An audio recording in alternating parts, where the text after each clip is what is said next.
Assalamualaikum warahmatullahi wabarakatuh. Bertemu lagi dengan channel Petani Maju Official.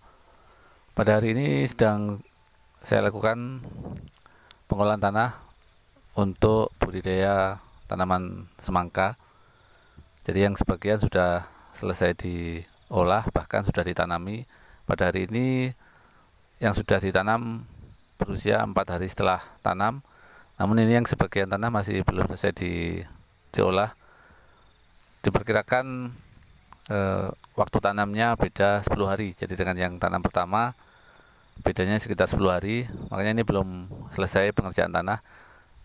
Rencananya ini 5 hari ke depan pengolahan tanah sudah selesai dan langsung dilanjutkan dengan penanaman. Jadi selisih waktunya antara penanaman yang pertama dan kedua kurang lebih sekitar 10 hari. Coba kita lihat lebih dekat proses pengolahan tanahnya seperti apa. Jadi yang saya lakukan adalah seperti ini untuk proses pengolahan tanahnya. Jadi sebelum tanah dicangkul atau istilahnya diselok pakai scrub. Jadi sebelum bikin bedengan, bawahnya bedengan itu dikasih bantalan. Jadi seperti ini dicangkul sedikit-sedikit seperti ini. Ini untuk bantalan bedengan. Jadi kenapa bedengan semangka perlu dikasih bantalan? Sebenarnya tidak dikasih pun tidak masalah, pertumbuhan tidak masalah, kemudian buah juga mau besar.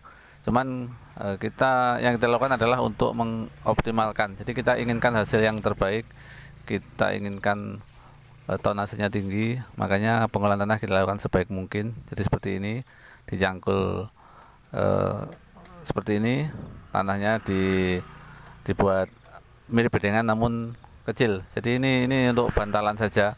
Nantinya tanah yang digali akan ditimbun di sini di atas bantalan ini sampai menjadi bedengan. Jadi untuk luas 1 bau atau 0,7 hektar, di sini biaya bikin bedengan yang seperti ini kurang lebih 5.500.000 per bau. Jadi kalau per hektar sekitar 6,5 sampai 7 juta. Memang termasuk tinggi untuk biayanya, karena dengan luas yang sama di lain tempat bisa sampai 2.500.000 per bau atau 3,5 per hektar. Jadi memang selisihnya lumayan jauh. Katakanlah selisih bisa sampai separuh. Namun nanti untuk hasil pada saat panen juga bisa 2 kali lipat. Jadi kita keluar biaya lebih banyak pada saat pengolahan tanah, namun hasilnya kita bisa potensi hasilnya bisa sampai 2 kali lipatnya. Jadi tidak masalah. Jadi pengolahan saya lakukan sebaik mungkin, kemudian pupuk juga saya berikan yang terbaik, kemudian juga perawatan saya berikan obat-obatan yang terbaik. Jadi saya memang benar-benar ingin hasil yang terbaik. Ya, ini tanah yang ditimbun dari galian tanah ini ditimbun di atas bantalan tadi sehingga bentuknya seperti ini. Ini belum jadi, jadi ini masih setengah jadi. Setelah terbentuk bedengan seperti ini, nanti diberikan pupuk dasar, ditabur pupuk, kemudian setelah ditabur pupuk baru dicacah, dihaluskan lagi dan diratakan, kemudian diberikan plastik mulsa. Kali ini saya menggunakan pupuk dasar Yaramila unik 1 sak, kemudian ditambah dengan SP36 1 sak untuk 1 bau. Jadi untuk lahan semua ini sekitar 4 bau atau kurang lebih 3 hektar, berarti menghabiskan 4 Yaramila, 4 sak Yaramila dan 4 sak SP36 untuk lahan seluas 3 hektar. Kemudian mungkin jika Anda ingin membandingkan bagusan mana pupuk dasar merek ini dengan merek ini, ya tentu saja mohon maaf saya susah jawabnya. Jadi kalau kita membandingkan merek rasanya tidak etis. Cuman saya jelaskan, saya pakai pupuk ini seperti ini. Kalau Anda ingin menirukan silahkan, kalau tidak Anda menggunakan pupuk yang lain juga silahkan, nanti bisa bertukar. pengalaman. Jadi jangan kita tidak boleh mengunggulkan atau menjelekkan salah satu merek. Jadi boleh pakai merek apa saja. Saya hanya mencontohkan ini yang saya pakai, itu aja intinya. Jadi seperti inilah kondisi lahan. Ini ada sebagian yang masih hijau. Kemarin pada saat dilakukan pengobatan rumput, obatnya habis, jadi belum sempat. Nanti menyusul tidak masalah. Jadi setelah selesai dilakukan pengolahan tanah, nanti segera disusul dengan pengobatan rumput, tidak masalah, sama saja.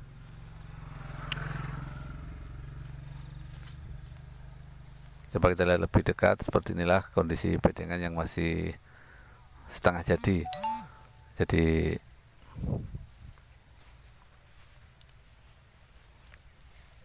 untuk modelnya ini ada yang model engkel, ada yang kubu tarung, jadi menyesuaikan karena tanahnya miring, jadi petakan sawahnya itu kecil-kecil, kemudian bentuknya juga tidak lurus, jadi kita menyesuaikan dengan model sawahnya atau bentuk petakannya. Makanya ada yang kalau dibuat engkel semua nanggung, dibuat kubu tarung semua juga nanggung, jadi ada yang engkel, ada yang kubu tarung, menyesuaikan dengan bentuk petaan sawahnya. Ini yang satu engkel, kemudian yang satu engkel, satunya lagi kubu tarung. Kadang ada yang satu engkel satu kubu tarung, ada yang dua engkel satu kubu tarung. Dan untuk yang kubu tarung di tengah pelataran dikasih selokan atau parit kecil supaya air bisa mengalir ke situ. Jadi pelataran tempatnya buah itu kita usahakan supaya selalu kering. Seandainya turun hujan pun, begitu selesai hujan langsung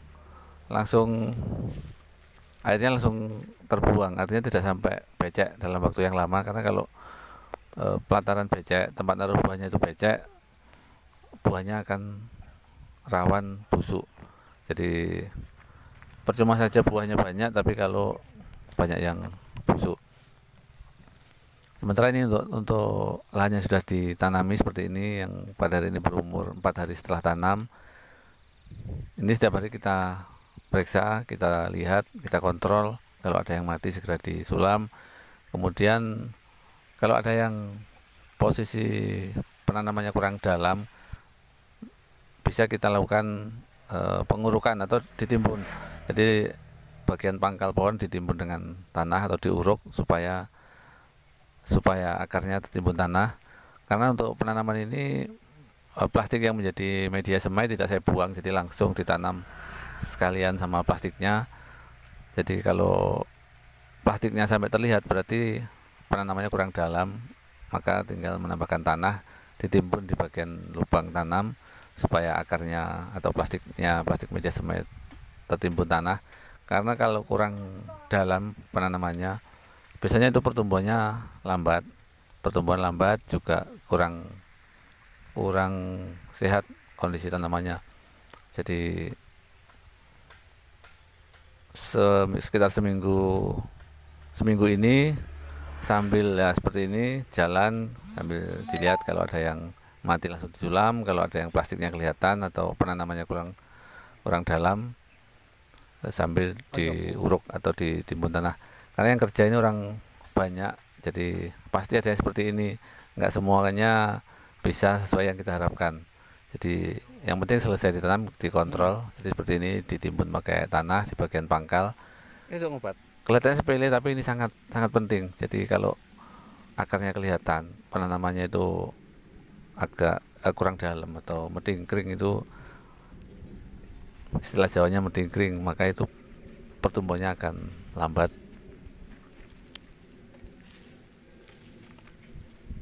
Kemudian rencananya besok ini akan mulai saya lakukan pemupukan, karena cuacanya sepertinya ini ke depan akan banyak hujan.